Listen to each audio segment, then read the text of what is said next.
Welcome back to Finance Friday. It's another special edition of Money Girl where I answer your burning money questions. Today's topic comes from Ranny, who says, I've loved your podcast since I found you last year. I have a question and the answer may be helpful to others in my shoes.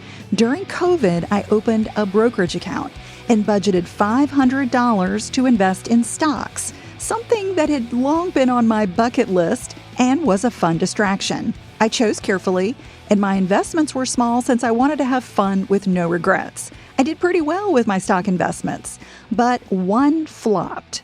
Stupidly, I was so sure that the price would eventually go back up that I bought more shares less than a year ago. Is there any tax benefit to waiting and selling the losing stock after I've owned it for a year? Would it change anything for my taxes? Randy, thank you so much for your kind words. I'm so glad that you found the podcast last year and are getting value from it, and I really appreciate your question. Investors will always have gains and losses. If you own a losing investment in a taxable brokerage account, you can sell it and get a tax break. This podcast will explain the capital loss tax deduction and how to use it to your advantage. Welcome back, everyone. Thank you for joining me. I'm Laura Adams, an award-winning author, finance spokesperson, money speaker, founder of the Money Stack newsletter, and host of the Money Girl podcast with over 43 million downloads.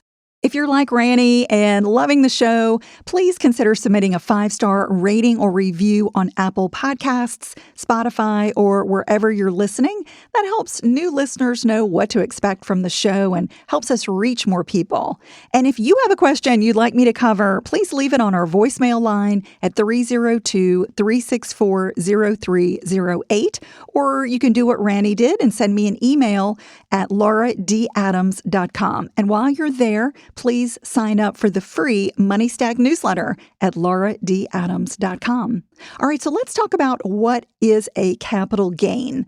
When you sell any asset, it could be a stock, index fund, or real estate, for more than you paid for it, you have a capital gain, which is taxable in the year of the sale. For instance, if you buy one share of stock for $50 and sell it for $75 inside a taxable brokerage account, you have a $25 capital gain. Now, remember that a capital gain is only taxable if you realize it by actually selling the asset. If you have an unrealized gain, that's also known as a paper gain, it's not taxable. You can simply watch your assets appreciate, and you don't have to pay any capital gains tax until you actually sell the asset.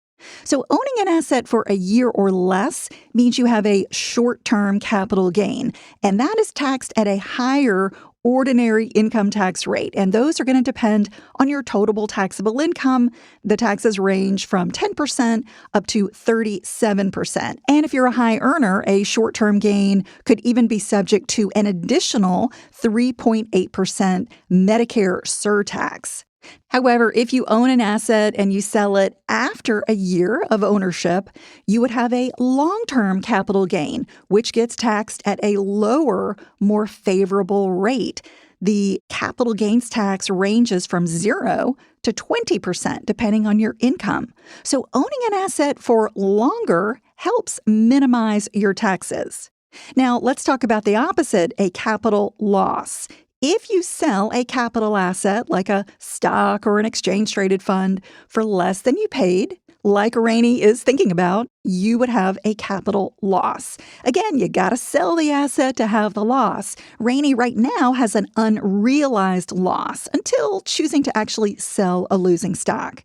However, if you sell an asset for a loss, you can claim a tax deduction up to an annual limit, reducing your taxes. How much you can deduct depends on your gains and your losses and whether they're short-term or long-term. So you have to group your gains and losses by type.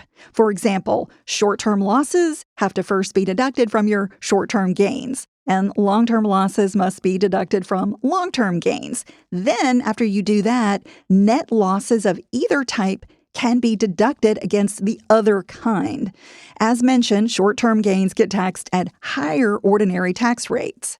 Therefore, selling short-term assets at a loss, when you have offsetting short-term gains or even no gains at all, helps minimize your taxes. It also helps you eliminate underperforming investments at the same time.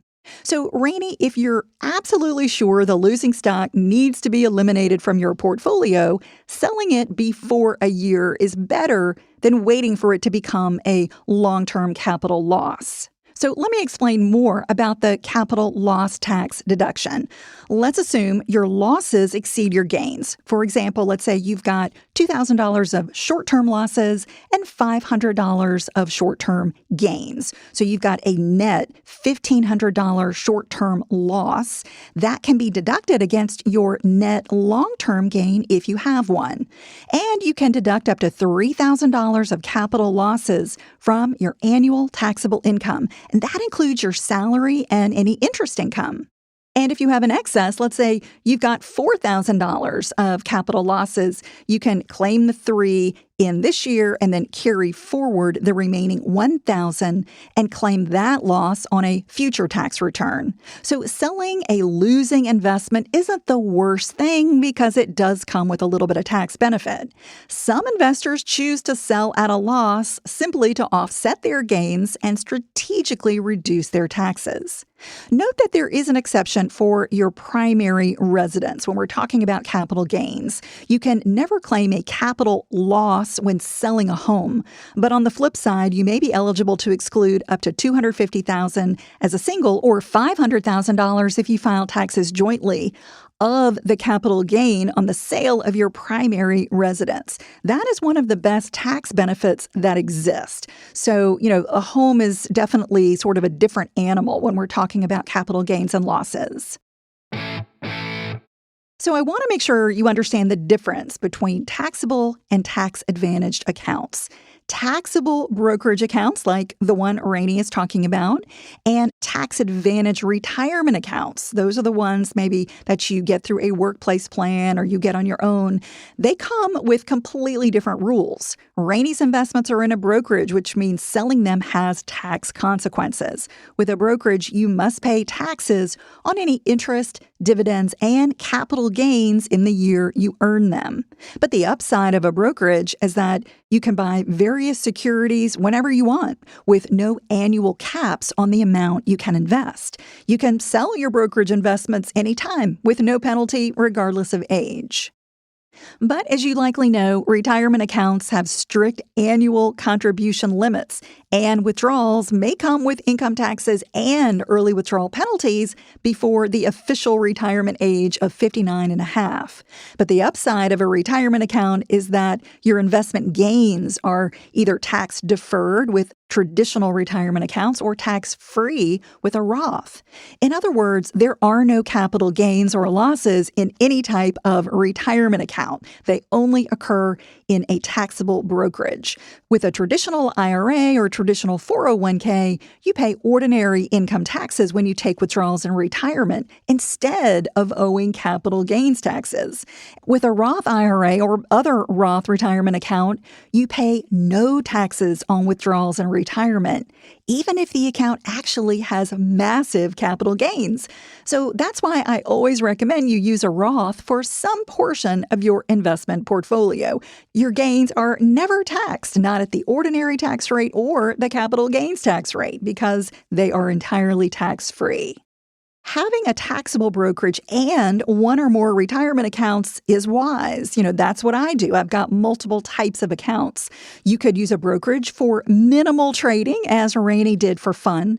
But more importantly, you can use a brokerage to invest for medium-term goals, like buying a car or a home in at least 2 or 3 years. And most brokerages offer low minimum deposits and have a broad menu of investment options. Retirement accounts give you a tax-advantaged way to save for the longest financial goal, which, as you know, is retirement. But they do not have the flexibility of a taxable brokerage account. The best retirement accounts come from employers, or they're designed for the self-employed because they have high annual contribution limits, like with a 401k or a 403b. So a workplace or a self-employed retirement plan is the first place you should invest. And you want to increase your contributions annually until you can max it out. For 2024, you can put up to $23,000 or $30,500 if you're over 50 into most employer-sponsored retirement plans. And self-employed retirement accounts like a SEP IRA or a solo 401k allow even higher contribution limits if you have as much income. For 2024, you can put up to $69,000 in either type or up to $76,500 if you're over 50 and have a solo 401k. If you max out a workplace retirement plan or you don't have one, use an individual retirement account or IRA next. For 2024, you can contribute up to $7,000 or $8,000 if you're over 50 to a traditional IRA, and you may be eligible for a Roth IRA if your income is less than an annual threshold. Randy, thanks again for your great question. I hope this has been helpful. Before we go, here's a quick reminder to subscribe to The Money Stack, my weekly newsletter. It's filled with all kinds of great things when you sign up at lauradadams.com. You'll get money tips, tools, news, challenges, and things I enjoy. You can subscribe for free or support the show as a paid member and have access to live educational events. That's all for now. I'll talk to you soon. Until then, here's to living a richer life. Money Girl is a quick and dirty tips podcast, and I want to thank our amazing team. Steve Rickyberg audio engineers the show. Brandon Gages is our director of podcasts. Holly Hutchins is our digital operations specialist. Morgan Christensen is our advertising operations specialist. And Davina Tomlin is our marketing and publicity associate.